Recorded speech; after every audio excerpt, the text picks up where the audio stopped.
Hello everybody, this is Piteio from Veil of the Ages, and we are here for our Monday night streams together in the chat with Johan and somebody else waiting there with him who's probably hearing us right now because everything should be up and working. We're just gonna wait for a hand wave to check whether this is indeed the case.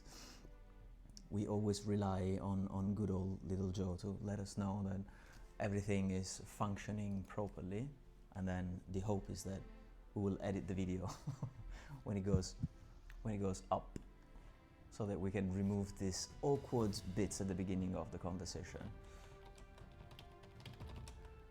All right, let's see. Let's see if this is working. In the meantime, you can enjoy this beautiful music from Andrea Giordano. Hello, it used to be 3. All right, that's good. So yeah, I guess that the tech bit is checked, and apparently Johan has given us a green flag, so that means that we can finally start. Thank you, Johan, for that. And starting means introducing our prize guest for tonight, which is Remy77077 from the 9th Age Forum. Hello, Remy. Hello there. Hello. Good evening. Pitelio. Not quite. Oh, never mind. Had a good That's try. perfect. That's perfect. Yeah, I say it. I'm happy I go by Remy with a whole set of numbers on the end of it on the forums, just to be super unique, But I'm happy to take Remy, or just Rick, as you know, is my real name. I'm not shy about that on the internet. That's absolutely cool. So Remy77077 is a bit of a mouthful, to be honest. So. Sometimes we also see the name of your channel, right? We also see Agnes. Yeah. I have a sort of gaming site I've been running for about 10 years actually, called Agonas or Agonas, or different pronunciations of that as well. It's originally from Greek, so I don't actually know how you should pronounce it in English, unfortunately, or Greek, because don't speak Greek. But never mind. Yes, so yeah, you might see me on as Agonas Gaming and things like that as well. My YouTube and Twitter accounts and things like that are under that banner, if you like, because basically I do a lot of things. I've got a lot of interests, and I like to keep my gaming stuff kind of to one area. So if my friends are interested in any of that, they know where to look. And if they don't interested in gaming, then they know where to look away. So But so you mean gaming, both video gaming and physical tabletop gaming? It's like absolutely, it covers yeah, both, yeah. right? Definitely. It's particularly my sort of website content has generally been about video games, most of the time, but it just depends on my interests at the time. And I had certain other friends join in as well, and certain write articles and make posts and things like that. So and do videos and podcasts and things like this. So it's all kind of under one banner basically. The whole thing is just about anything to do with gaming, really. I particularly come from like a competitive gaming background, so that was my kind of focus of doing the site originally. Hence But the name, I suppose. The name hence is the very name catchy. Agon. Yeah, Agon means basically a challenge or contest. There's old theories of games, of course, and this is from an ancient book actually. One of the oldest theories about how different people enjoy different kinds of gaming.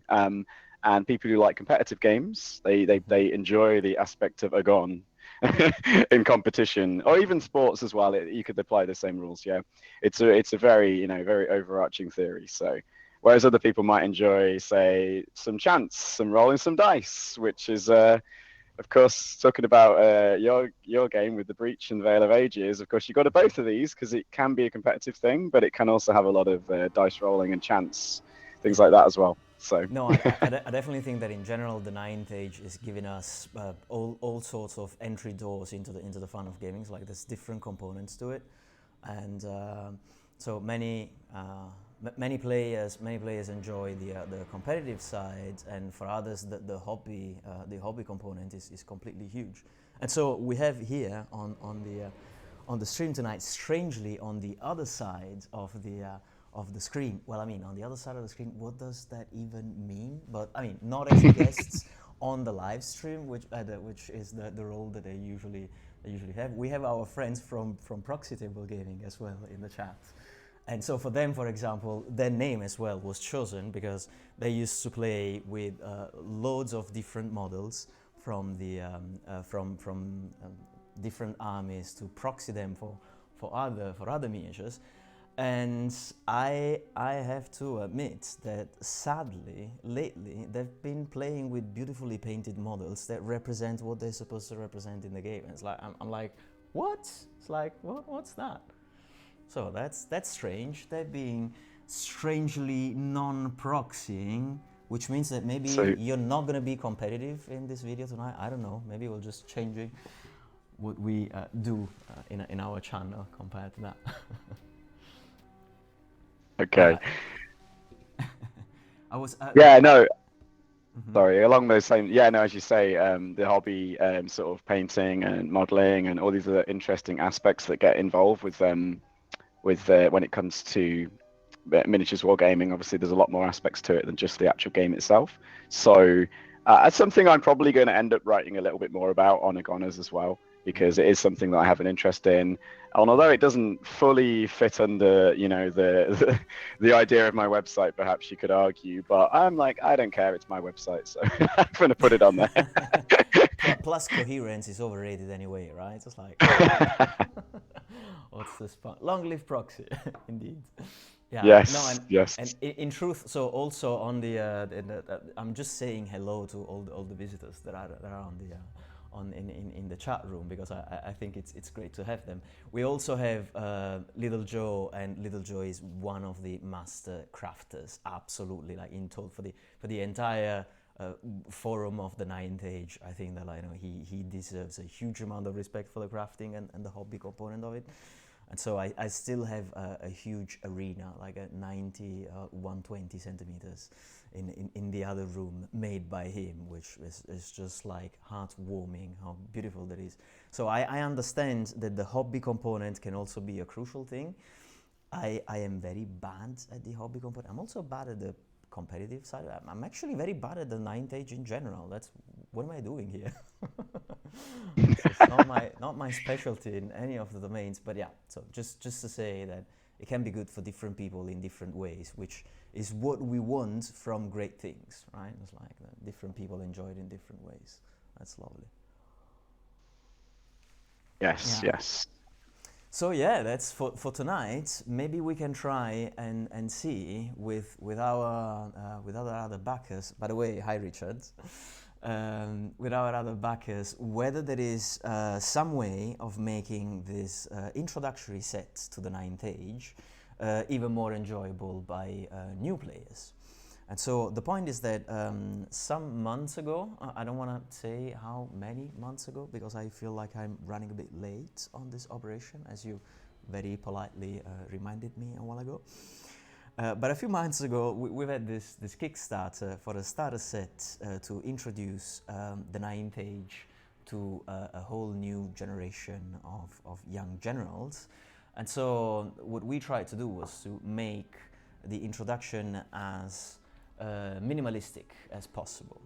And so we are going to illustrate tonight how that works using not the physical version of the game, which, by the way, I would have here. It's like I would have the box, and we could do the physical gaming as well. I have some of the miniatures just at hand, but it would be a bit unpractical to do that across the channel, because Remy and I, we are not in the same country at the moment. So we're going to use the video game version for the breach. Which by now, Remy, you should be able to see on the YouTube. I can. I've got a nice overhead view right now. All right, excellent. So now I can show you by loading the appropriate camera the initial bit. What you see when you start playing Breach, you see a card that explains you the commands that you use in Tabletop Simulator, because something that I haven't said is that we are now in Tabletop Simulator, which is a video game that you can get on Steam that allows you to recreate the tabletop gaming environment. So you have different possibilities, like, I don't know, for example, rolling dice. So this kind of regular things. You can flip cards. You can, for example, draw cards from the Magic Flux, and then you can flip them over, and then you can zoom on them to see how many magic dice and little tokens you have, and so on and so forth. And so when you start a game of Veil of the Ages in Tabletop Simulator, what you are confronted with is this 3 cards, one which gives you an idea of the different controls that you can use in Tabletop Simulator, including pressing the Alt key to zoom on the objects, like I'm now zooming on the cards. And then you have an advanced and a beginner path. So if you are already a player from the 9th age, and you already know the Quick Starter, or you already know the Fantasy Battles rulebook, then you can take your path to the right and use the silver cards. If you are a beginner, then you can take the leftwards path and just learn how to play the 9th age from the very basics, and in truth, any miniature wargaming system. Because what we try to do, and this is where things hopefully start getting fun, is simplifying to the bone the concept of miniature wargaming. So we simply have 2 miniatures, a few dice, a few cards that tell you how to play with them, and that's it. Actually, you also need a ruler to measure distance while you play. And our idea for the moment being is to use, I don't know whether you will be able to see this on cam, but it's to use the side of the box, which will have some marks that give you an idea of how many inches you're using. So you don't even need a separate measuring tape, for example. Everything should be contained in this tiny box. Yeah, it's quite a handy thing. Yeah, I mean, most people are going to have access to a ruler or something, but you never know. Just in case, why not? That's a great thought. Yeah, it's I've seen people play with dice on a plane during a long haul flight, and they were playing dice and they didn't have miniatures. But I was thinking, like, you know, if you have one tiny box and you can recreate more of a storytelling type of gaming rather than a mass rank and file type of gaming, which you wouldn't be able to do with 2 miniatures anyway, then you know a tiny box can keep you entertained for a while, let's say. So yeah, no ruler. And so yes, to keep things as minimal as possible, we also took the smallest amount of miniatures. You see here there is 1 elf. I can press M to use the magnifying glass for the in Tabletop Simulator. There's 1 elf and there's 1 orc, and those are also the ones that you can see on these 2 cards.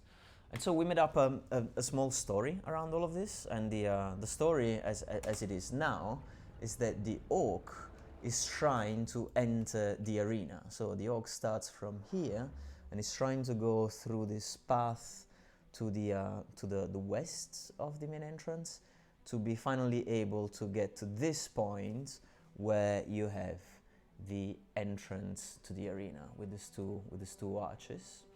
But in order to get here, has to go through a number of stations, let's say, and at each station it's gonna meet an elf that's trying to prevent the orc from getting into the arena, because as you very well know, elves like orderly things. They don't like unruly spectators to get into the battlefield if I don't have a ticket. So that's the that's what elves do, essentially. I'm a highborn as well, in the sense of an elf in the 9th age terms. But yeah, I have to admit that they're quite the fun breakers. I don't know if Lucky Sixes is going to disagree with that. Are you an elf player? You're an orc player, right? Myself, actually, yes. Throughout most of my miniatures gaming life, I have played orcs and goblins. So, yeah, definitely on the side of Kamorko in general. But I actually, when I've done some sort of paper and dice role playing in the past, I've often role played as elves. So, I've got a bit of fondness for the elves as well. I'm not going to be too biased. You can sympathize. Okay, that's excellent. I can sympathize. And prior to the stream, you did suggest I've got a bit of half elf in me, so I'll definitely perhaps agree to that. There's at least some percentage that can relate to the story. But so in this case, I think that do you wanna impersonate the orc that's trying to run through the guards and make its way into the arena, or are you gonna be on the elven guard side? You have to pick. I would definitely have. It comes to if I'm playing with miniatures. Oh, we got a bit of a background noise there from you, I think. Yeah, I'm sorry. I don't know if you're familiar with the small tangent. I don't know if you're familiar with the Chai Hammer YouTube channel. Chai Hammer is a great orc player from Chicago, and I've heard of them. He has these battle reports, and there's always an ambulance blaring, giving you the sign. And this channel is just the I think that Cologne, the city I mean, is the twin city of Chicago from that point of view, at least. Yeah. So in case he's watching, I doubt he would, but in case he is, hi Chai. There you go, and an ode to Chaihammer there, beautiful. So no emergencies here. But I would definitely choose to play as the orc in this one. I have to say, if I'm painting models or looking at models, then yeah, I'm very into my orcs at the moment still. So definitely going with that one. And you also have the PTGs on your side, because apparently the PTG is impersonated tonight by the Hyper G version, not by the Lucky Sixes version. So Hyper G is saying boo for the elf, so he's definitely rooting for you rather than for the orc. So you have somebody on your side as well. I'm now realizing that the webcam feeds from you is actually on top of the orc. So I'll just move you ever so slightly. Oh, yep, I can see that as well, don't worry. Excellent. Yeah, move me around, wherever you need me. So, then in this case, we can jump straight into the scenario number 1. I thought that the easiest thing to do for a new player is imagining that this orc is trying to break through the guard defense that are standing and protecting the entrance to the arena, and use ranged weapons. So as you can see here, Kamoko has a crossbow strapped to his back with this beautiful flashy red leather strap, and the elf is using a bow. So in the very first scenario, all we're gonna do is just learning the rules for shooting.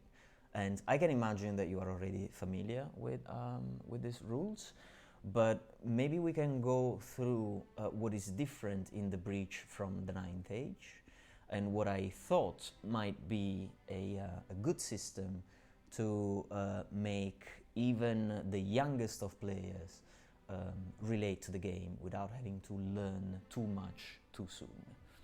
So as you see here, the orc has in the shooting section, which is indicated by a grey number 1, because this is scenario number 1, it tells you that it has 1 shot, and you roll a yellow die and a green die. And the point is that we are using these colored dice to represent different required success numbers. So for example, if you need to roll a 4 up, you can either roll a regular die, and 1, 2, and 3 are failures, and 4, 5, 6 are successes, or you can roll 1 of this yellow die here. And if you roll a 1, you're gonna have a blank face. If you roll a 2, you're gonna have a blank face as well. If you roll a 3, you're gonna have a blank face as well. But 4 and 5 and 6 have a symbol of success. Ah, I got you. Yes, yeah. Right? And so the green die is for 3 up, the orange die is for 5 up, and so on and so forth. Right, okay. This is a departure from the way that you would normally play, because you would normally only need 2 dice, and you can just look at the result.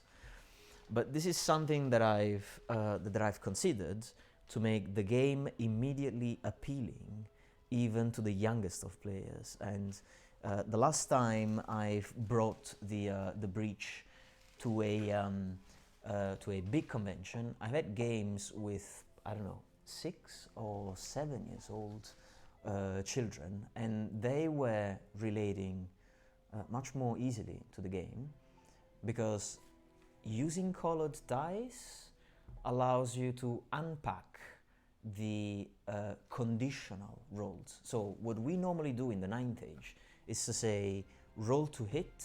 If you hit, then roll to wound. There is this if-then statement, which us, as you know, as grown-up people, as adults, as people who maybe have done some information technology classes when at some point in our life, and we've written a for loop, and we've done any programming or any other sort of logical reasoning, we understand very easily. But the difference is that if you are in this context here, you can say roll both a green and a yellow die, and if you get the symbols on both dice, then you've killed me, and you can move to the next scenario. Right. Okay. Yeah. So you're doing your hit and to wound essentially all in one roll. Yeah. Yeah. Okay. So it also speeds it up a little bit actually. So you're not having to roll so many times. Mm-hmm. Okay. It's one roll and all the action is there. For example, for the elf, you can see that you would be rolling 3 dice, because you also have the armor roll Armor. for Yeah. the orc. And since it's the elf that's rolling it, it would rather be a piercing roll, where you have to roll a 2 plus, which is the equivalent of having an armor roll of 6. So imagine that the orc is wearing light armor, and the elf doesn't have any sort of penetration to its attack. So you would save yourself with a 6, but instead of doing the back and forth, I roll, then you roll, then if I hit, and then if I wound, then you get to do the armor, I just roll these 3 dice and see whether I kill you or not. Yeah. No, yeah, that's actually fascinating. Sorry, if I'm allowed to maybe chat a little bit about this, Please because do. obviously you'd mentioned to me you had a new idea for the dice that could be used with the breach, and actually, yeah, this is really fascinating to me. I'm very impressed. I really like this idea already. And I have to admit, I wasn't sure I was going to. I was kind of like, I wonder where Piteo's going with this one. But yeah, that's actually fascinating. I like the color coding, like you say, is actually very appealing to younger people. And actually, one of the things that I know you talked about sort of the logical reasoning of the sort of if-when logic of rolling as well, and this skips that. But the other thing is simply dealing with numbers when someone's sort of very young, or even just some people that just aren't mathematically inclined. And as soon as they see, what appears, obviously we know, and I'm sure any adult would be able to handle the maths and things like that in the game if they actually got used to it. But sometimes it's a barrier to entry that people don't enjoy. So just removing sort of the the numeric item elements of it as well, I think is a really strong point for this. Because some people just instantly they kind of see numbers and get afraid, or small. Yeah. I wouldn't imagine this to be something that the advanced player is going to react to, because the advanced player has internalized these concepts and doesn't really need to think about them. I remember that sometimes, at least once with my friends, we played an entire night of gaming through New Year's Eve. It was a crazy night. I think that we had some 10 hours of gaming. It was like one of these nerdy moments in life that you look back with a mixture of fondness and shame, I suppose, later on in life. And I remember that some of my friends who were not as motivated as I was about the game, by 7 a.m. they were like, so what is it 3, is it 4? It was the remembering plus the calculating, that even for somebody that already knows the rules, sometimes does need some rehashing. But as Richard says, it is for young players to engage more easily, and the whole point is to lower the entry barrier to the point that if somebody says, yeah, but it's too many miniatures, yeah, but it's too much painting, yeah, but it's too expensive, yeah, but I have to read too many rules, yeah, but I have to remember too many things, you can always have the argument of, look, on the shooting cards, it says that if you are the orc, you roll the yellow die and the green die. Just roll both and see if you get the success symbols on both. And it's just making people more comfortable with the fact that they can enjoy the storytelling component, they can enjoy the strangeness of the random experience rather than having to remember stuff. Yeah. Yeah, no, it's interesting. How many? This might be getting ahead of this things a little bit. How many? Obviously, in the video game version of this that we're looking at now, you've got you can have an infinite number of dice essentially as digital objects. Are you potentially planning to put this in the box game as well? Is that an idea, or just somewhere you're thinking of this? Yeah, so this was exactly what I was alluding to when I wrote the update piece on the Kickstarter platform, because there is a difference between what I can put into the video game and and what I can put into the box, because as you can imagine, these dice need to be produced if I do want to put them into the box, and sadly, if I have 5 different dice, so you have to imagine 2 plus, 3 plus, 4 plus, 5 plus, and 6. So it's already 5 dice, and I'm always going to need 2 regular dice to do for the charge rolls, for example, because scenario number 2 is about charging. Number 1 is about shooting. Right. You also need the normal ones. And so that means 7 dice, and 7 dice, 5 of which are non-standard dice. So 5 custom dice and 2 regular dice are going to be very expensive from the mass production point of view. You have to remember that this is a box that costed a bit more than £10, 15 euros. Yeah. And so 5 custom dice with 2 custom miniatures at a very low print run, because with 138 backers, that's probably not going to be a huge amount of boxes that I can allow myself to produce. And so, as you know, the costs for mass production are not linear, and so that means that I have to be careful about what I try and do if I want to put this dice into the box. And so the solution that I've taken into consideration is to have my dice fall to the floor. Sorry. Is to do something maybe a bit unorthodox, on which I would really like to hear your opinion and the opinion of our friends in the chat. Let's see if I can show this to you on the camera. This should work right now. Yeah, I think you can see them. So these are dice which are created by using a sticker. So I simply have, this is so lo-fi, this is so non-professional, but that's me rolling 3 failures on 3 dice. That's good. Again, twice.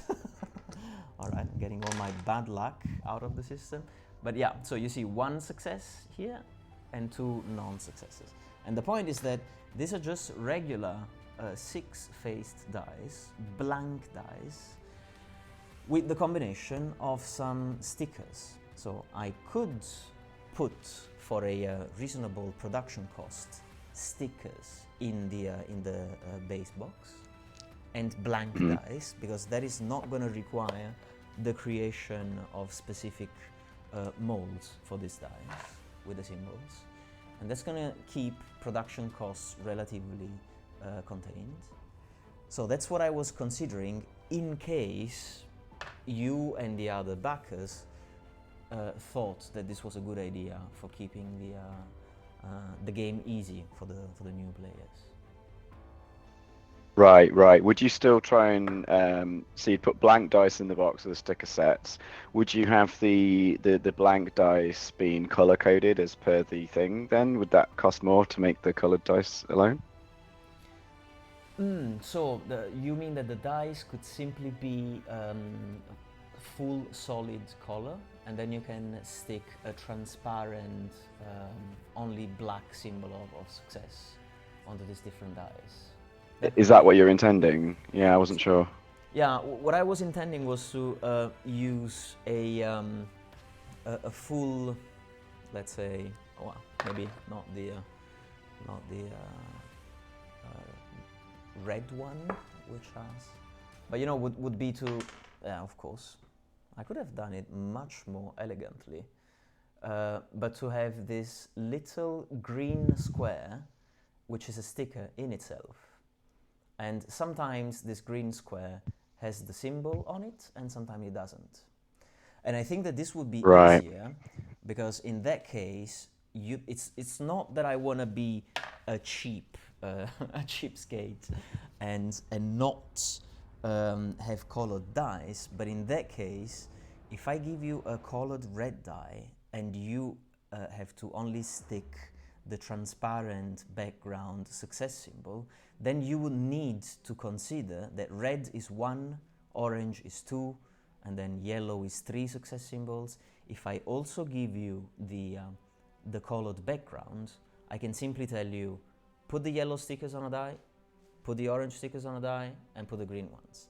So there's Yeah. less possibility of confusion, and even somebody who doesn't have an understanding of probabilities, of what it means, that red is more difficult than green, so red is only 1 success, and green is, I don't know, 4 successes, for example. You just use the colors and you don't have to think about anything. Yeah, no, that makes perfect sense. So then you could have just standard colored dice or whatever in the box set, and then the color, yeah, the colors on the stickers. That makes sense as well. Yeah, that's good. I just wondered how you're going to get the color there. That was it. So that sounds good. I mean, I assume you considered doing the dice set as a separate thing as well as the basic box, I guess. Yeah, so that's an option too. That's an option too, and I suppose that it should be possible to have separate products. At the same time, I was thinking of doing a one-stop physical product, and then focus everything else on the digital component. So that's why I was trying to also put, for example, the Kuliman's Deceiver into The real box, yeah. the base box. Yeah, I'm Right, trying right. now to make the screen larger for Richard, but sadly I think that this is a resolution problem, so the So screen it'll isn't really helping. Yeah. so it'll be bigger but low res, unfortunately. Never mind. Yeah, But I that's think we can understand the concept though. I think that works fine. I can see it a bit better now too. yeah. Yeah, that's this bit of a lag, of course, for the streaming. Yeah. So that would be probably. I don't exclude that if there is ever anything to celebrate, like big success of the Ninth Age, worldwide success of the free video game, then maybe we can have a special edition set of dice that Yeah, can no. be produced separately. But as you've noticed, for the moment being, there is a lot of work to do also on the basic set, on the base set itself. And so I'm trying to not to have too many projects at the same time. No, that makes perfect sense. No, that makes sense. Excellent. I mean, I've seen whatever you do, you can print the cards as per on screen right now, so you can always keep the color coordination there. Even if the stickers or dice or whatever, you couldn't end up doing them for some logistics reasons. You've kind of future proofing it for this idea as well in that case. So that makes sense. Yeah. And then, I mean, something else, something that I was thinking that could make sense even for advanced players, even for tournament players, would be to have the dice, the numbered dice, the ones with the regular pips that you would use for the for charge rolls, for example, using this color scheme that you see here, with blue for 2, green for 3, yellow for 4, orange for 5, and red for 6, which I understand it's not going to be the perfect color scheme for everybody, but it's also going to be a very iconic and understandable color scheme for many people. So I think that this would be the natural way to go, even if it's probably not entirely user-friendly to everybody, but at least that will be the one that intercepts the majority of players. And because what I'm thinking is that if you have 20 of these dice and you are shooting with your crossbow orcs, for example, and you know that you need a 5-up, you can roll all 20 and just pick up the orange and the red ones without looking at the 5s and the 6s, but looking at that shade of color. And it's actually quite, I've had sort of ideas flash through my head about how you could do this actually, and actually speed up some of the dice rolling in a real game as well, with if you had like large numbers of these dice, and various things you could do with it actually. Yeah, that's really cool. Yeah. Because sometimes, I mean, somebody could say, what's the difference between having to look for a 5 and a 6, or having to look for orange and red? It's like, it's the same operation, you're doing the same thing essentially. But I'm not entirely sure, because counting is different from perceiving color. Somebody might say that the perception of the number of pips is not necessarily counting, it's more of a holistic process, but it's not as easy as just getting colors. And you roll your dice, and you know, for example, if you need a 3-up, you know that you only have to discard the blue dice and the let's say the white dice, the ones without color. It's easier than discarding the ones and the twos. That's at least my personal perception. I'm not entirely sure of this, so we will probably use the video game to pilot that. But if that's the case, then we can probably use that to make a large number of dice. And this would be easier to make, because you would make one template, one mold, and then you can use that mold to make a large number of dice. Yeah, no, that makes sense. Another thing that I think would be undoubtedly quicker was if you were firing, say, you're saying example from a real game, if you're firing 10 shots needing 5s, if you had 10 orange dice, then very quickly seeing the blanks or the symbol would be really quick. Like, there's undoubtedly that's quicker than even having to look at the numbers on the things at all. Like, so that'd just be another option. Yeah. In the distant future kind of thing, but yeah. Yeah, I think that, for example, if you're playing and you have a mound, let's say a mound of blue dice, a mound of green dice, orange dice, and so on, for example, and you know that you have to do that, then it's going to be very easy to take 5 of those and just roll those and say, okay, I hit with 3. So in order to hit, I need a 3-up, so I'm going to take the green dice, for example. And maybe it's even better for this, this crucial roll that you have to do every now and then when you have this armor save, that you know that it's a 2-up, and you just pick a blue die, and you don't even need to communicate to your opponent what is it that you're rolling, because the fact that you picked up a blue die, it saves you from saying, I save on a 2-up. You just take the blue die, and and if the opponent disagrees because you are not considering the armor penetration value or whatever, it's very clear because you have a blue die in your hand. So it also reduces the amount of possible discussion, because it's very clear what is the intended role. Yeah, no, absolutely. Interesting ideas for the future, definitely.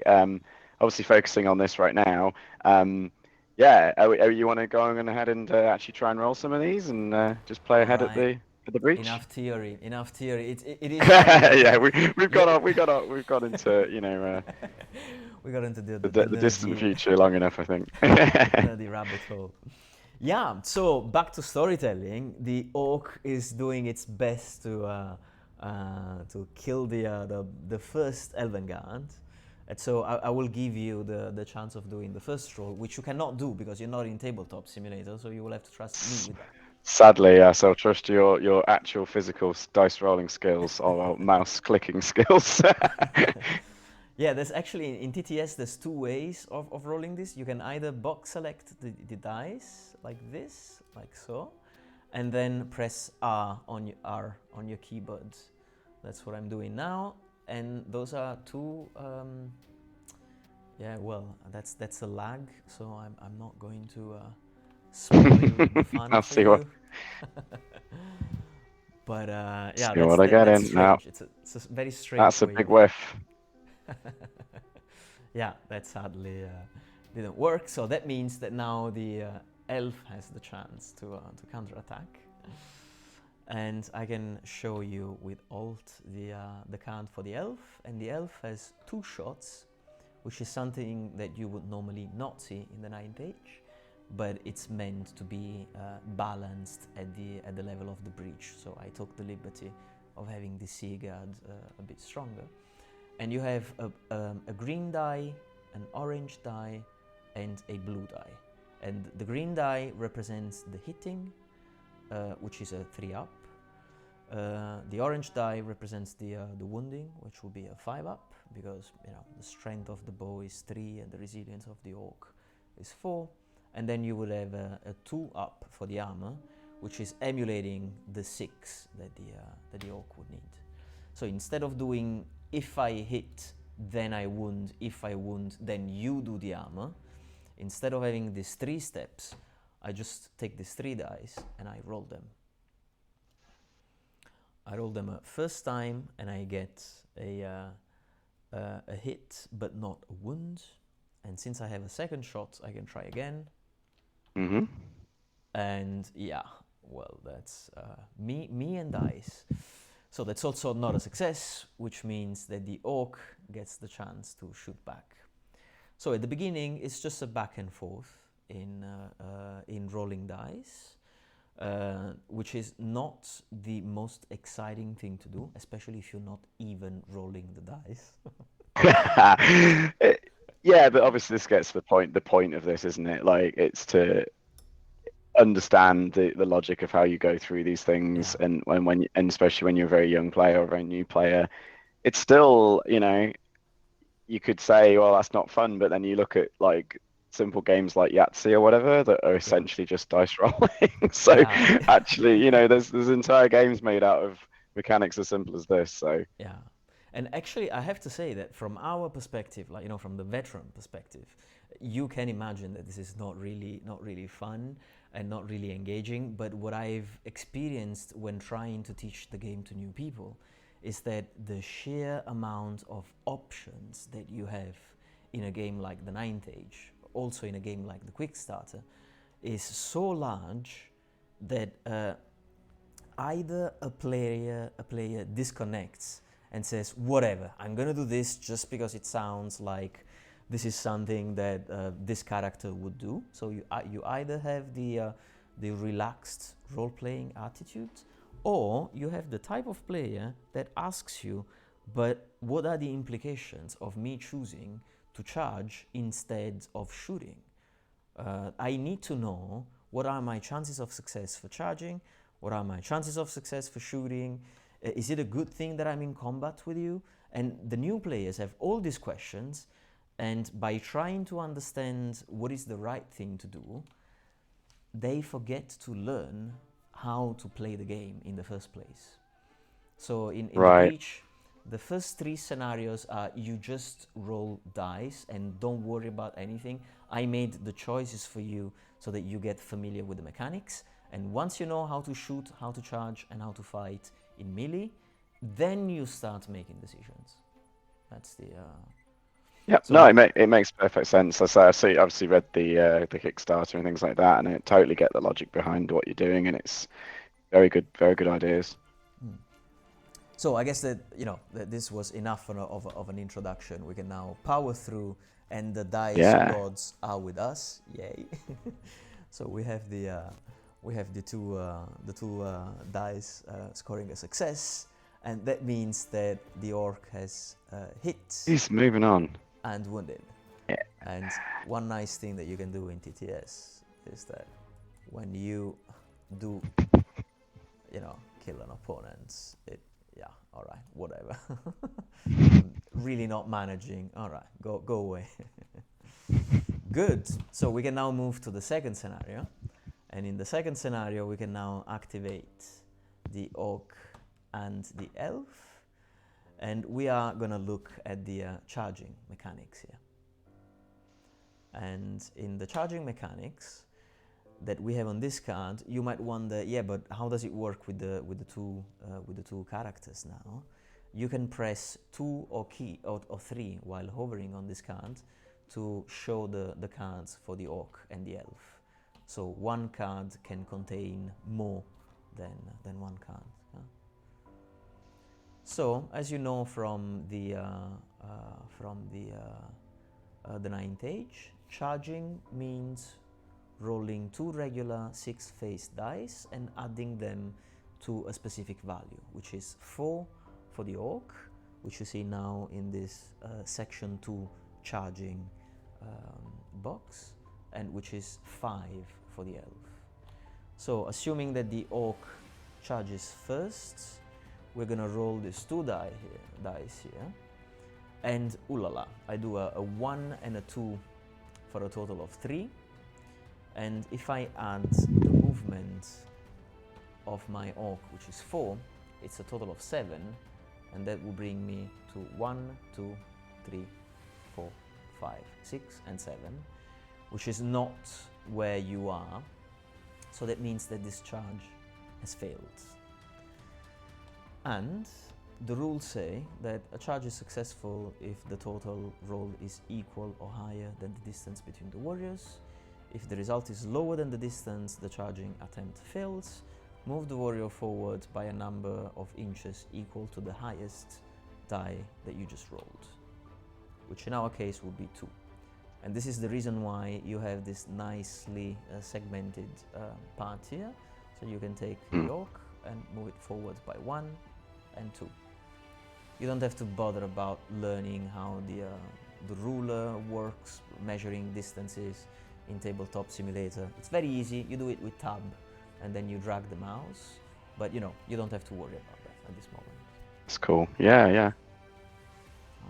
And obviously in the real game, you as you said, you can have either use a ruler or a tape measure or the box itself, as you were saying earlier. Yeah, that's the.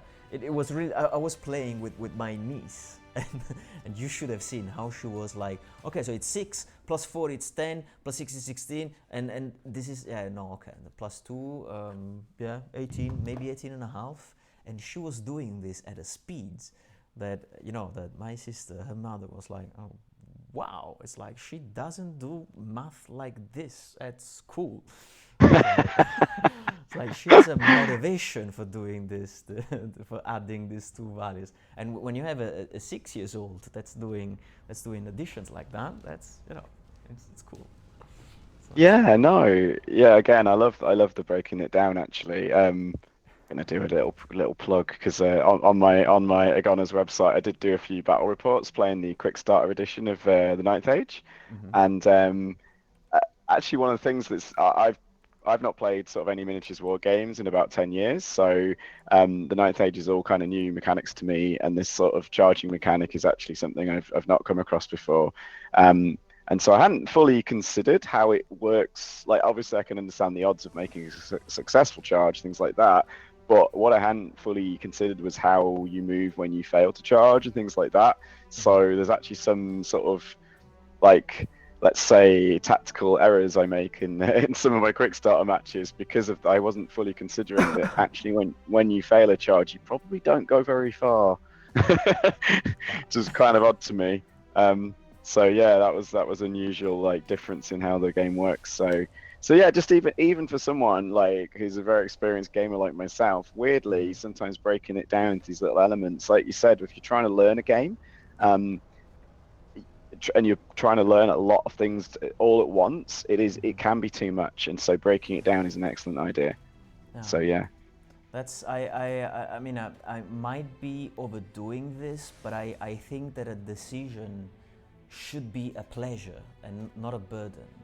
It's, you know, when you know the elements that you are basing your decision on, then you have fun. Yeah. When you make a decision out of missing elements and you don't know where you're going, it can be fun, especially if it's, you know, a low consequence type of action.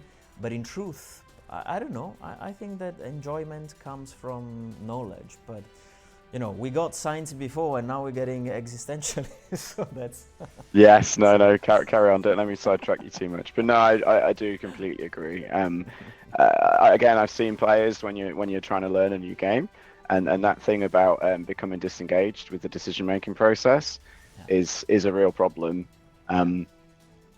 Yeah, I mean, I played actually again one of my interests. I don't have any kids myself, but like I have got friends that are like completely new to gaming and things like that. So it just So basically, I love all these ideas. I think it's fantastic stuff. yeah, great to hear.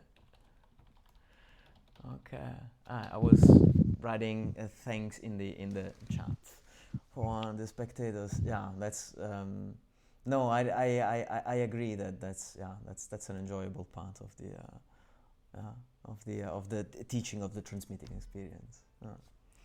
But Right. So not as enjoying as me failing my charge rolls. I'm sure that I will fail my next one. Let's see. It's a 6 and a 2. Ooh la la, which means an 8. pretty good. All right. 1, 2, 3, 4, 5, 6, 7, 8. Plus 1, 2, 3, 4, and 5. Look at that. I can't believe it. Apparently, I made the charge. Ooh la la. And now, the orc is in combat with the elf. That's an interesting one. Unexpected development. So that's what a successful charge looks like. I didn't expect to roll an 8. That's way past my competence. So 6 plus 2, 8, plus the charging value of the elf, which is 5. It means 13. And since you advanced by 2 before, and we were 15 inches away, then it means that the charge is completed.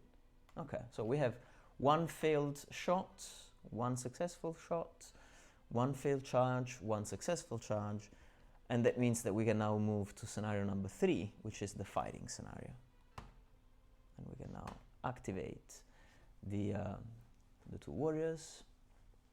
And again, the fighting scenario, you will see this with a bit of a lag. It tells you right now on the card that the elf attacks first and that the orc attacks last, so that you don't have to worry about agility at this stage. And this is actually the reason why the cards can look like this.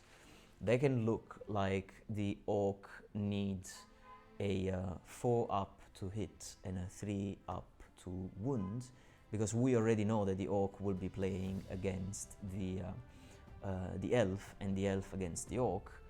But then one of the later cards in the card set is going to be about how to generalize these mechanics, and it's going to be a natural door into the quick starter. But we will see this in a second. So yeah, the elf attacks first. It has 1 attack that requires a green and an orange die. So green and orange. Oh my god, what is that? It's a dwarf hiding. Okay, interesting. I didn't know it was that. That's sometimes I just throw models around. You've seen it before with the elf, and then the game gets saved, and yeah, you find dwarves hiding in some corners. Easter egg dwarf. There we go. All right, so the elf hits but doesn't wound, which is good because it's going to be fitting with the narrative. And now I'm going to go back to the orcs card, and you attack last, but you have 2 attacks, and you have to roll yellow, green, and blue. So 4 to hit, 3 to wound, and then 2 to pierce my armor. So let's take the first set. All right, all 3 on attack number 1. Beautiful. Too easy. This orc is on fire. Boomer. It really is. All right. And I mean, excellent, yeah. All right, I'm sure. Yeah, again. Hyper-G. Obviously, someone who's familiar. Someone can obviously play all this with the regular dice if they want to as well. So. Yeah, definitely. So you have the color coding, but you also have the numbers that you need to roll. So you don't need those special dice. If you ever lose the stickers, apart from the fact that you can, download the PDF probably from our website, and you can print it on some sticker card, and then you can recreate your own dice. But it's always a possibility to just use the regular dice as well. Yeah. Mm-hmm. So we're now to the point for scenario number 4, where we finally start making some choices. Okay? So now Kamorko, our arena breaking orc, has managed to go past the first 3 Elven Guards by shooting the first one to death, and then getting charged by the second, but then fighting off the second in combat. And now we finally get to the moment where you get some choices. And so in your turn, you can charge, move, or hold.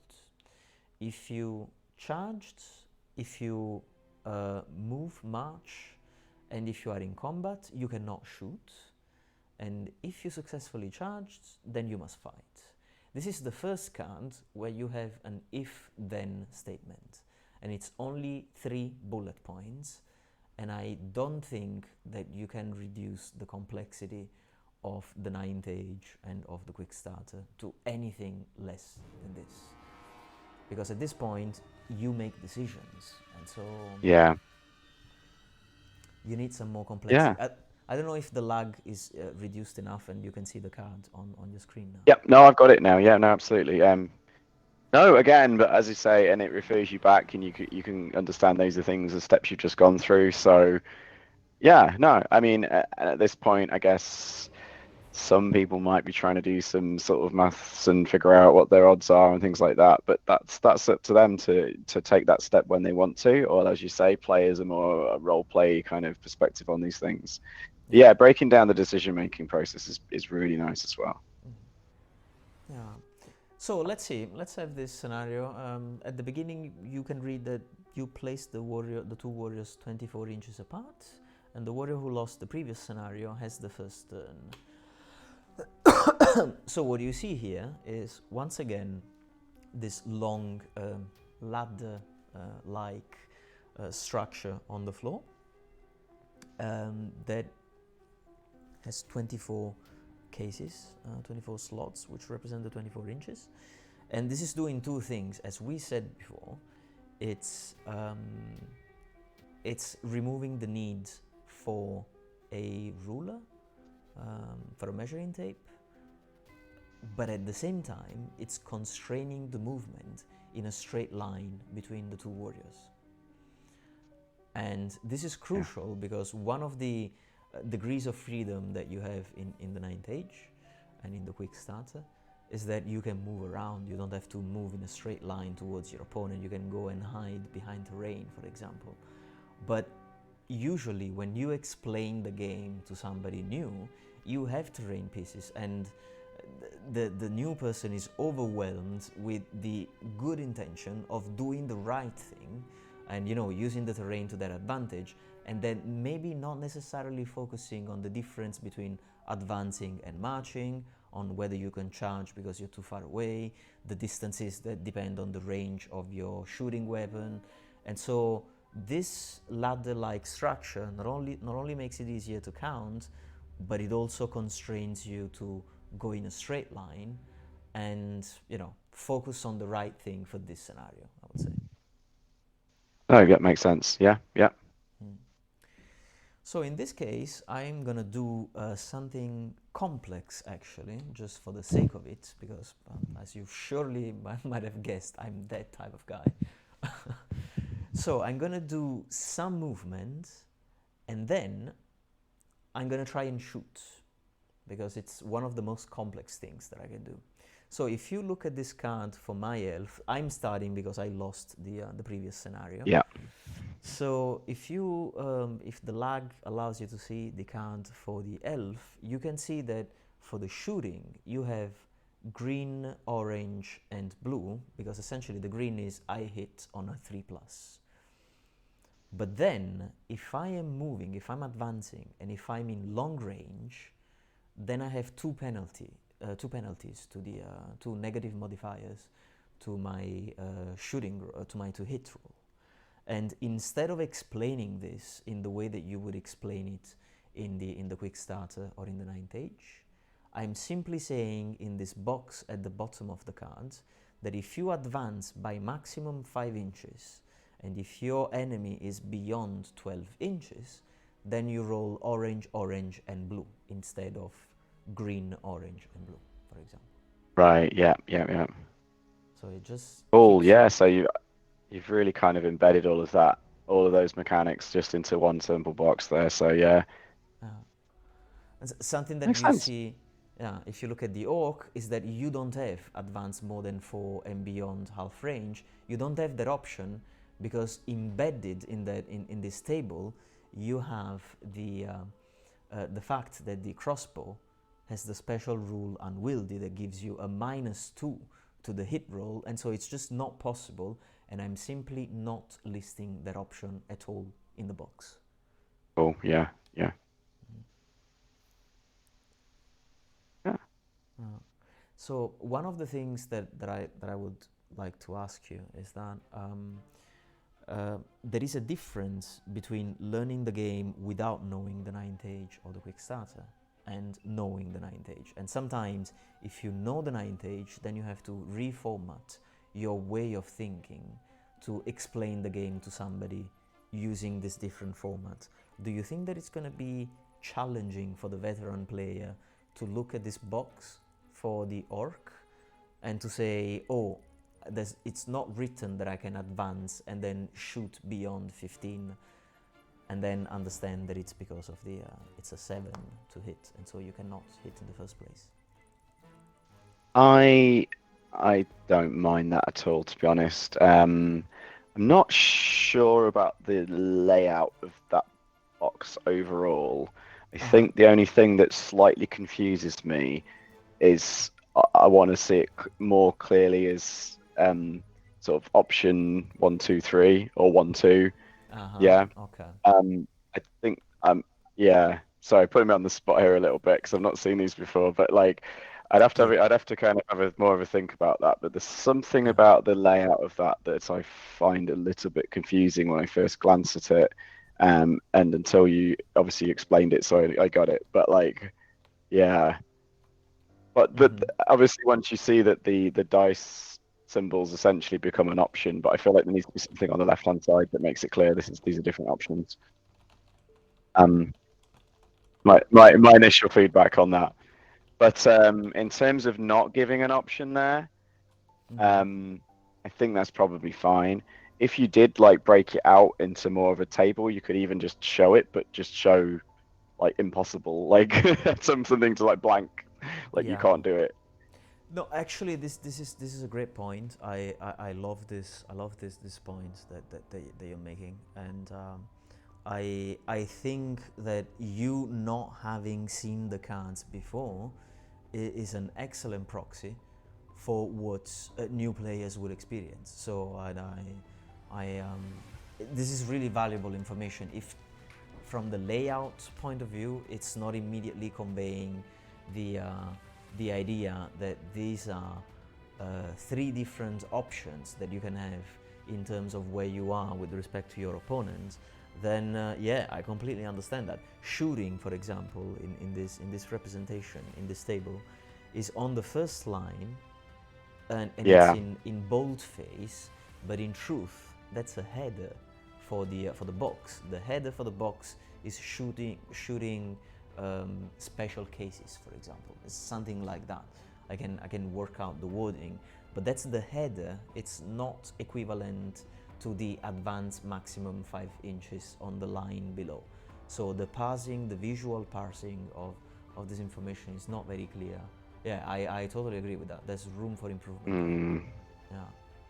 I think there almost needs to, yeah, because shoot again when you come down to deciding the actions you're doing, you almost want it to be quite clear. Okay, here's the options. So as you said, there's essentially halt, like just shoot, because you're not going to stand still and do nothing. It's a kind of pointless option, right? So you're going to have like just shooting, and then you're going to have move and shoot, and then you're going to have obviously charging and marching options, things like that. So again, I kind of want to see it as like, and maybe an easier way to just visualize that as here's all the options and here's all the dice that you'd need for them.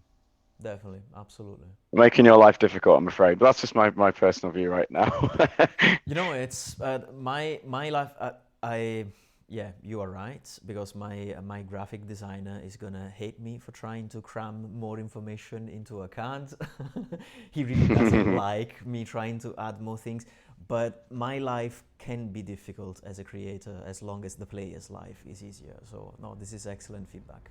That's exactly the reason why I wanted to play test, like, you know, get feedback on the dice, get feedback on the type of games that you can have with the miniatures. Absolutely, this is I'm loving the information, even if I can already see my graphic designer going like, no, you want to add an extra line, this card is already overcrowded and there's so many colors. And I'm gonna be like, yeah, but you know, Rick said so, so you know.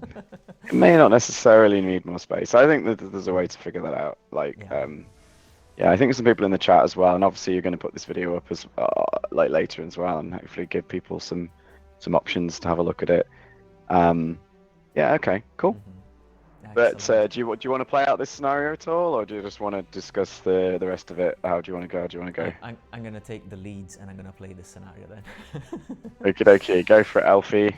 Good. So I'm gonna do the advance maximum 5. So I'm gonna use the last line 1, 2, 3, 4, and 5. I'm actually using the shadow of the model in TTS to see that. And then I'm gonna count 3, 6, 9, and 12 inches. So you are past 12, and I moved 5. So that means that I need a 5, a 5, and a 2. And so this means that I can Control C, Control V. So I can copy paste these dice here, and then roll them. Because in this case I'm going to need 2 orange dice. And I make one but not the other. Alright, excellent. But I have 2 shots, so I can try again. Oh yeah, no, that's not me. So, your turn. What are you We're gonna march 8, please. Gonna march 8? Mm-hmm. Alright, I like that. Makes sense. Makes sense. So it's gonna be 1, 2, 3, 4, 5, 6, 7, and 8. So 8 plus 5, it's 13. We were 24 away, so we are now 11 inches away. Which means that I'm gonna be an elf, and I'm gonna just stay put and shoot. Which means that I'm gonna do that with no modifiers at all, because you are within 12 inches. This is my best chance. Let's see. Miss. Indeed. I don't like these long charges, you see. I'm not willing to take any chances. Once more. Snap. All right. So 11. Distance 11. Are you gonna do the charge? I will go for it. Yeah, go for a charge on 11. Right. Hang on, yeah, that's pretty good odds. That's pretty good odds. That sounds very doable to me. All right, roll. In a real game, there's no way I make this. I'd never make this, by the way. But thankfully you're going to roll for me, so I think I'd actually hire you as my dice roller on the Uh, experience of this. I'm sorry about that. You might want to take that back because I just rolled No, a that's 5. that's fine. That's fine. That's you're not going to do worse than my usual, so that's cool. We're getting there. We're getting there. Orc's not afraid of a few more shots, clearly. So you're only gonna get the 2, the 3. Sorry, the highest die. Hmm. Okay, so you're assuming that I'm Yeah. gonna be shooting again. Okay, that's interesting. Yeah, That's interesting. I might as well just do that, just to stay in character. No, actually, yeah, no, I will be shooting. I would be reckless to do anything else. In any case, I missed the first, and what about the second? I missed the second as well. That's Hey, I yeah. rely on my opponent's bad luck as well as my own. Well, All we right. gotta make this charge now. This charge is this charge is a gimme now. 3, 6, and 8. You only need a 4 now because your base Yeah. movement is 4. We 8 away, and you roll a 6. Very nice. I roll a 6 for you, so I can now Thank you move very the much. camera.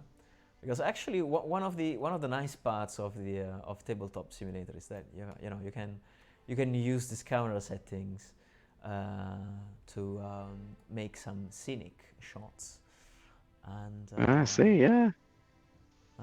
it's if you make screenshots for battle reports, this is just gold because you play an entire game and you just do make screenshot, make screenshot, make screenshots, and when we will have the playable version for the 9th age at 4,500 points with the units and everything, making battle reports is going to be a breeze. Because of course, we're doing the video game for the breach. We will be doing the video game for the arena with the big level fighters. We'll be doing the video game for the quick starter. But the main point of this whole operation is to make a free 3D video game for the 9th age at 4,500. Wow. Wow. Points. I'm a bit stunned, to be honest. I did not realize that the ambition stretched so far. Yeah. But I should have known. I should have known better from Vitelio. He's an ambitious man. This is the type of information that is given at 1 hour into the live stream. So people Hmm. people who just dropped the ball at the first nerdy discussion on linearizing the if-then statements of the game, or people that were off-put by the cowardly behavior of an elf. What's an elf supposed to do, by the way, Hyper G? What did you expect? I'm an elf. I'm supposed to shoot. And they would have missed this crucial piece of information. Yeah. No, so actually, just to elaborate a second on this, because I realize that this is an important point, but it's a point that I don't want to make unless people are interested and engaged in the issue, is that creating the arena, so a scenario where you can have only 2 models playing against each other, and you can have a meaningful game. I don't know if you've seen some of the previous battle reports that we've done. I've watched your videos. Yeah. Right. So that's you can have fun with just 3 miniatures because you have this matching component, and these miniatures represent crazy good warriors at 500 points each. Maybe I can show you with a quick load of the camera. You have this crazy Duke from Aquitaine, which is destroying completely the opponent's weapons. You have this Overlord from the Infernal Dwarves, which has a wonderful kit. The demon, and so all of them that are around 500 points, and they are crazy good fighters. And when you pit them against each other, it's a pleasure to see them in battle. And the point is that you only need a few models to play a meaningful game, and that's how I can get started in the arena, by only having very few miniatures. This is, for example, something that I started at the very beginning with just 3 miniatures. We have 1 Dryad that was sculpted by Little Joe. and one orc that was sculpted by Karak Norn Clansman from Admiralty Miniature, and a couple of other miniatures from the Admiralty Miniatures range. And with only these 4 miniatures that were, and these 2 were actually hand sculpted by them, the point was to try and make a game that made sense in itself. But the point is that I wouldn't want to stop there. The point is that I'm trying to get to the full experience, but you can imagine how much work it takes to have hundreds of different models sculpted. Yeah, no, that's going to be some undertaking, but still, yeah, no, but I mean, I've not looked so closely at this until now, so it's very, very promising. Yeah, you only say so because you completed the challenge and you are in a good mood and you think that you So I guess you'd go, in the charge situation, we'd go straight into the fighting rules as we did before. Yep, exactly. So now I can quickly attack you with green, orange, and with green, orange periods, because my speed is like get the armor piercing. Yep. So you get this one, but only one attack, and I miss with both because that's me. Beautiful. That's not a good. Yeah.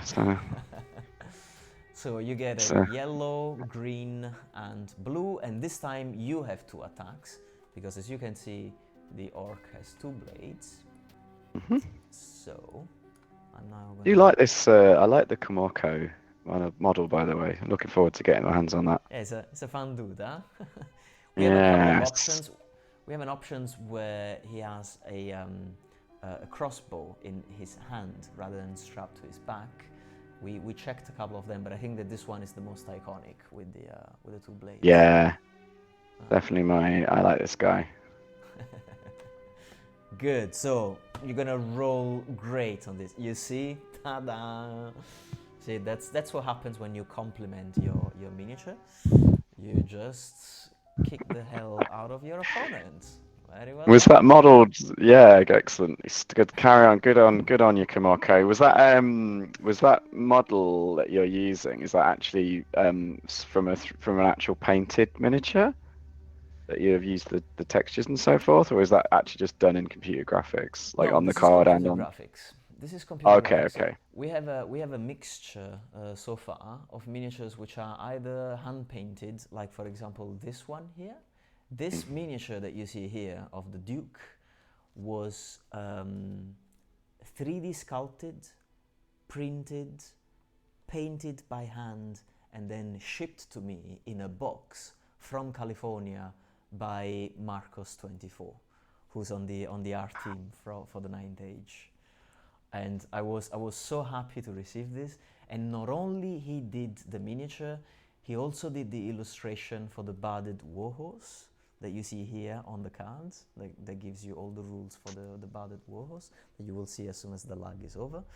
And he also made the build for this character with the Tristan's Resolve, the Crusader's Salvation, and the Virtue of Renown. And he's made this beautiful illustration for the Grail Oath as well. So that's I was stunned by the beauty of his work. And so all of these informations you have when you simply hover with the mouse over the miniature, you see who's done it. So for example, you see that this Duke was done by Marcos24. You can see that the Overlord was sculpted by Admiralty, and it was painted by Andrea Febo. Andrea is Manacerace on the forum, and he is the one who won the Quickstarter painting gallery contest for the Orcs and Goblins. I don't know if you see this Orcs and Goblins army. Is a beautiful army, and so he's also done this this orc miniature by Admiralty. On the other hand, you also have the computer graphics miniatures, like the Kulimas Deceiver that you see here. So right, okay. Is a mixture of computer art, of 3D digitally sculpted miniatures, but hand painted and then scanned by me. You also have the sculpted by hand and painted by hand and then sculpted by me. And if you recognize this guy over here, this is the, you know, for extreme, for extreme confusion, this is an illustration from the Warriors of the Dark Gods legendary army book that was made by Mick, by Thorsen, who is the head of art in the Ninth Age. And so this is just an illustration that's in the book and that I have transformed into a 2D standee that's just supporting this miniature here. So you're now going to have to wait for the lag, but when I'm rotating around this model, you now see that it's just a, you know, it's just a thin. I see. So it's like a card model essentially. Yeah. Yeah. In a video game form. Yes, I get you. Wow. Okay. So basically, what you're saying is you can work with almost anything. This is the same thing. For example, this giant here is an Avatars of War model, and it's just a picture taken from their website because our friends at Avatars of War were, like, you know, nice enough to say, yeah, sure, absolutely, use art from our website for this. And so, you know, I just took the art and I put it into a 2D standee. So that's the brilliant. Yeah. So yeah, all of this to say that yeah, you like Kamorko, and you know that's what it's giving you in terms of experience, like crushing your opponent. And that means that if you want, we are now reached the final scenario, where finally Kamorko has made it into the arena. So you can now see that he has passed the main archway and is into the battlefield. But there is one, so this is Kamorko over here, just getting past the door. But there is one elf at the end, down there, standing guard. So do you have time to play the last terrain scenario? Yeah. Let's quickly get this one finished up. Why not? All right, excellent. I'm just saying goodbye to Hyper G, who has noticed that the show is taking very, very long. Yeah, bye, Hyper G. Apologies. Yeah, it's. I'm sorry. I'm blabbering too much. So straight to the terrain scenario. I can show you the cards over here. This is the card where we finally introduce the line of sight notion, because now we have terrain and now you are not constrained to only move in a straight line. And so you simply have the rules for setting the terrain, and we simply say that you must place each terrain piece within 12 inches from the center of the battlefield. Rules for the line of sight, and we simply say that in order to declare a charge or shoot, a warrior must have the target's base at least partially within its own line of sight. And then the rules for pivoting, and we say that when you advance on march you can pivot freely, when you charge you can pivot only once. And we also add the condition that you can only charge if the enemy is in your line of sight at the beginning of your turn. Yeah. So that's the only way that I've found to cram all of the rules for terrain and line of sight into one card. And then we also have another card which tells you cover, elevation, and obstruction, the three terrain types that you also have in the quick starter, and that you should be familiar with, I suppose. So cover just gives you a modifier for shooting. Elevation means that you can climb on top of it and see upwards and downwards but not through it. And obstruction is like an elevation that you cannot climb on top. That's it. Makes sense. Good stuff, yeah. All right.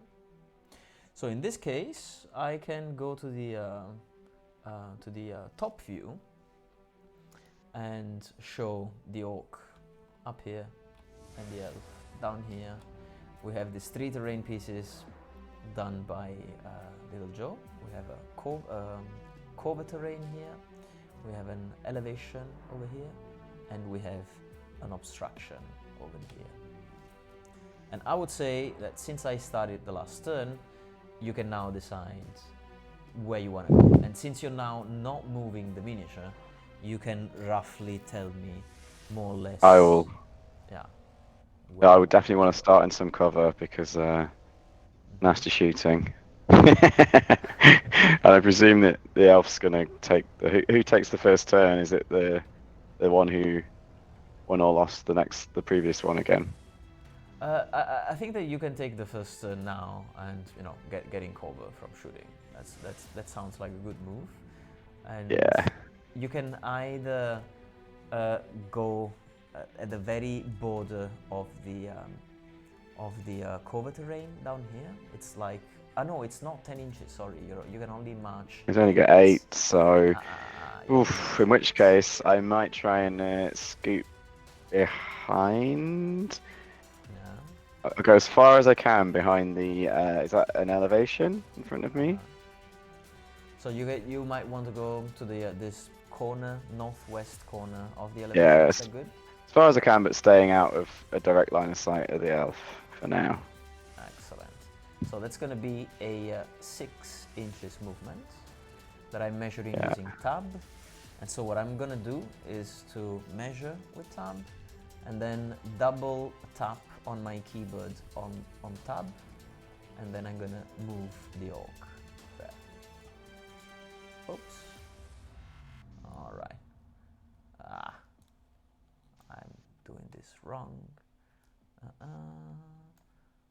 All right. There he goes. I can now put you here. Okay. I was hitting the elevation. Good. So you're now hiding behind the elevation. It's good that Hyper-G left the chat before seeing this disgraceful behavior on the side of an orc. So let's see if I can make it to my cover terrain. I don't think I can do this because I can move by 10, but I won't be able to get in there. But since I'm not really a coward and I have aesthetic values because I'm an elf, I want to show you how it looks when you go into the cover terrain. So instead of doing the clever thing and getting cover myself, I'm just gonna go in that direction so I can hope to be there next turn. So I'm also gonna march 10 and go here. All right. So you should probably see now that I moved towards northeast. Yeah. All right. Okay, your turn. I will kind of try and dance back towards the cover then. So, seeing where the camera is at the moment. Yeah, I'm going to head east. All right. So out of cover, that would be? Yeah, well, I'll try and if I go 8 inches east, might be able to get the cover in between. Maybe not. Yeah, that looks good. That looks good. That looks good. Okay. Because the cover, you have to be inside. You have to be inside it. That's still fine. I'm going to go for it anyway. Actually, I think that you're right, because what we say here is that when your target is inside or behind cover, apply a modifier to your aim value. So it works like a wood in the quick starter, yeah. Yeah, exactly. It looks like a field here, and that's why I say cover/field, because if you're using the 9-page rules, then you would use it as a field. But if you're using the quick starter rules, it's just not an elevation and not an obstruction. So yes, you will get the negative modifier. Yeah. Good stuff. All right. So 3 march movements, which mean that we are not doing any. Oh, look at this shot! Come on! I love this. Sorry, it's sometimes I still get excited about you know, this miniatures that look at each other. You can see the She should, yeah. the pointy ears of the elf. Ah, that's so cool. All right. Very So nice. end of the nerdy moment. So let's see. I am going to. Can I go into the terrain? Look at that. If I advance by 5, then I can be inside the. Ah, very smart. Yeah. And I am absolutely gonna do that. You know why? Not because of the, not necessarily because of the modifier, but because I want to show you this. This is one of the cool things that happen when you have a video game. You can put the miniature inside the terrain, and so it would look like it's actually inside the field. Yeah, yeah. Move it around, because that's how the colliders work. All right, enough nerdy blabbing about all of this. Let's now see how far away I am from you. I'm 11 inches from you, 10.2. Well, I mean, I'll be honest, I think this is a 10. I think this is a 10, yeah. So for your charge, not meaningful for my shooting, but yes, for your charge. And now I can look at my cards, and I know that advance maximum 5, that's what I've done, within 12 inches, it means yellow, orange and blue, or it means 4 up, 5 up, 2 up. And I can now roll from here if I want. So for example, I can say I roll 1 die and I'm looking for a 4 up, and I roll a 1, okay, so I stop here. I'm not using the colored dice. Yeah. So that's done. Good. So it's your 3rd turn, and I am 10 inches away from you. Yeah, let's try and charge it. I probably won't make it, but I think it's worth it. Let's see. So you have 4 inches plus 2 regular dice. I'm gonna roll 2 dice over here, and you make a 4 and a 1. Arr! You miss by 1. Absolutely. So you even a 6. I was close, but yeah, no, still not. So you advance by 4, which at least puts you into cover.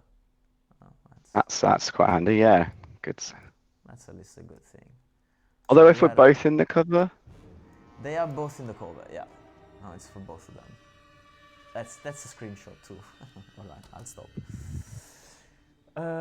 So it does make sense that I try and do another round of shooting, and it's again gonna be on a 4 up, because I need to apply the cover. So first round of shooting, 4 up, and I roll a 2, and this time I remember that I have 2 shots. I forgot it before. Roll my 2nd shot, 4 up to hit, and still I don't make it. It's just no way. All right, good.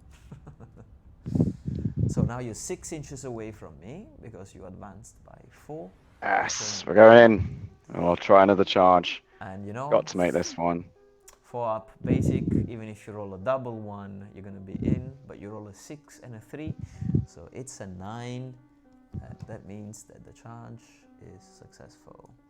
So let's choose a nice angle for this, and here we go. The orc is into the field up to the waist. All right, ready to punk the elf up. Good. So I go first in attacking. Come on. There's one chance. Right, it's the last chance to do something. I need a 3 up to hit, and I roll a 6. And then I'm pretty unlucky on the shooting so far, so. I need a 5 up to wound. Come on, do it. Chiro, do it. Yes, I rolled a 6. Excellent. Oh, that's as the host, I feel like you deserve to win at the end. So great stuff. Congrats. How epic is this? Actually, you know, you need this ending to make it as epic as possible, because Kamorko has gone through all of the all of the all of the different stages up to the point where, like, the very final roll, he didn't make it into the arena. So you will have to Just play another falls at game. the last hurdle there, in the field. Just too much for him. Yay, nice. Okay, so this was a fun experience, even if I reassure everybody it's not supposed to last 1 hour and a half. That's mostly us chatting though. But yeah, no, I mean, a couple of, actually, with the risk of going a little, extending this a little bit more, I had a couple of questions that came to mind about Please. the physical version of this. Yep, shoot, absolutely. Is that okay? Yeah, cool. So Please. those cards that we're using now, obviously they still have all the actions on. Mm-hmm. They'll just be the same cards that you used before, correct? The cards that I've used before, so the ones that you've seen here on the elevated surface, they're the same that we've used in the previous 4 scenarios. Right. Okay. So whatever works for the previous simple ones, you want to reuse in this state as well. So you're just adding the terrain onto it. Yeah. Yeah. So I guess you can't incorporate the terrain modifier for shooting into all of that. That will get really complex on a card. Right, that would double the amount of lines that I need. So for the elf, I would need 3 more, and for the orc, I would need 2 more. So in the card for cover, I simply say apply a modifier to your aim value. Yeah, I yeah. also explicitly say if you also advance and shoot, or shoot from long range, apply all relevant modifiers. And I think that this is the only way of getting the information across without transforming, the warrior cards into a train timetable, I suppose. Yeah, definitely. I mean, the aim value, the current look at those cards as well isn't immediately obvious what your aim is. Yeah. Because nothing says aim on it. Did you get me? Yeah. Yeah, absolutely. Yes. So So definitely need to. yeah, you are right. This is a point. Okay. When I write about the cover modifier, in truth, I mention aim because this is something that you haven't seen yet, which is the last 3 cards of the physical version of the set. Right. So Okay. I need to take a tangent to explain that, because abstracting from this cover aim issue, which is admittedly a bit tricky, and you spotted it very, very precisely, you have these final cards where I say, now that you've learned the rules to play with these 2 warriors, it's time to face new opponents, and then I give you the cards that allows you to read a profile. And so it tells you what's advance for, what's march for, discipline, hit points, defense, resilience, armor, attack, offense, strength, penetration, agility, aim, shots, range, Right. strength, and penetration.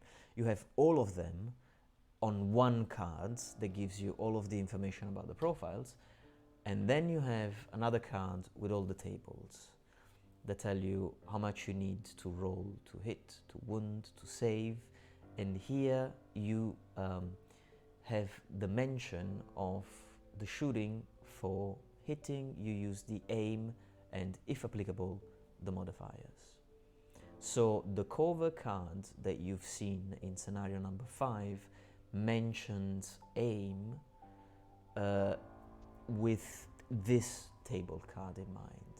I'm not entirely sure that I can convey that information in the simplified warrior card scenario. You're right. Yeah. Absolutely. No, that's fine. Yeah. It's fair enough. I realize I'm not seeing all the information all holistically here, so that's fine. Absolutely cool. But yeah, just something to obviously consider if you do any redesigns. I'm sure you're aware of that. The thing I was intrigued by was obviously in the basic set, are you going to be able to do anything for terrain, or is it just going to be like left up to the players to come up with something they want to use? Yeah, so terrain-wise, the idea is that the back of the cards will have terrain. So Okay, yeah, right. you will probably use the cards for the elf and the orc, and you want to have them not turned face down because you want to, know the numbers, and probably you don't want to have terrain behind the cards that you're using when you're learning the terrain. But the cards for shooting and charging and Right. and fighting, you probably have internalized them by the time you are doing the terrain scenario. So we have designed this terrain, which are essentially, which look exactly like the ones that you have here in the video game for extra consistency between the two gaming experience. So this will be the card for the obstruction, and this field will be the card for cover, and you have them in the size of a gaming card. Excellent. Okay. That works perfectly. Yeah. Yeah. And the idea, I mean, I agree with you, and I'm going back to this issue of aim because you're right. There's a problem with that, and I don't have a perfect solution for it. But I'm thinking that players will probably experience the game through internet tutorials as well. So there will be a QR code that tells you if you want to learn this game, you have the cards, and the cards are pretty much more or less self-explanatory, but you also have tutorials in different languages on YouTube showing you people who are playing the game. And Right. I could do this in 2 or 3 or 4 languages. I can ask some friends to cover a couple of other languages, and people, instead of reading the cards, can just watch a video and have this issue of the aim being explained to them, outside of the cards only. Because honestly, I really think that if I am trying to clarify this information in the cover cards, and if I go past the 4 lines for each terrain type, it's going to be a bit too much for the Yeah. for the reader. And or maybe I just wanted them to concentrate on the art that was contributed by another friend from the community, Hugo, from the 9th Age forum.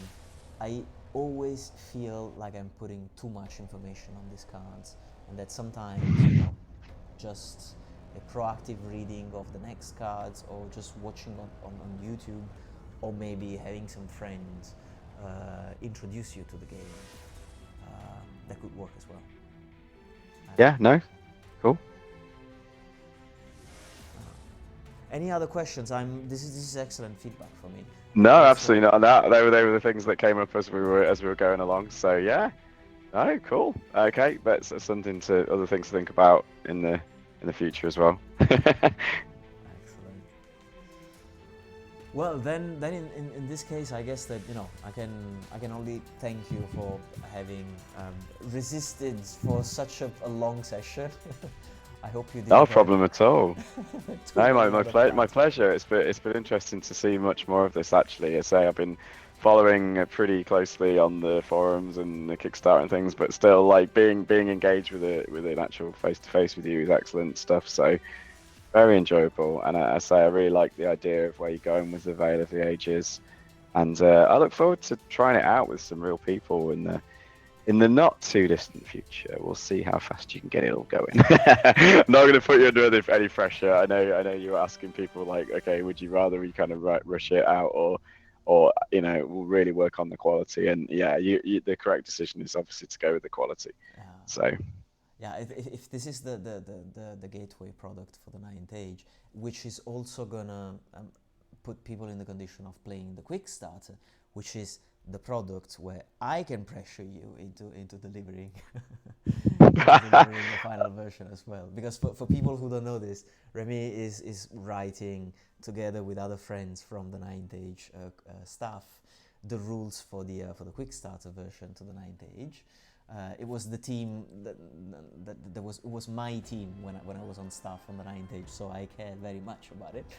And so Remy is working with DJ Woodelf and other people to try and finalize the books, and which are also the books that will be used for the next level of this video game.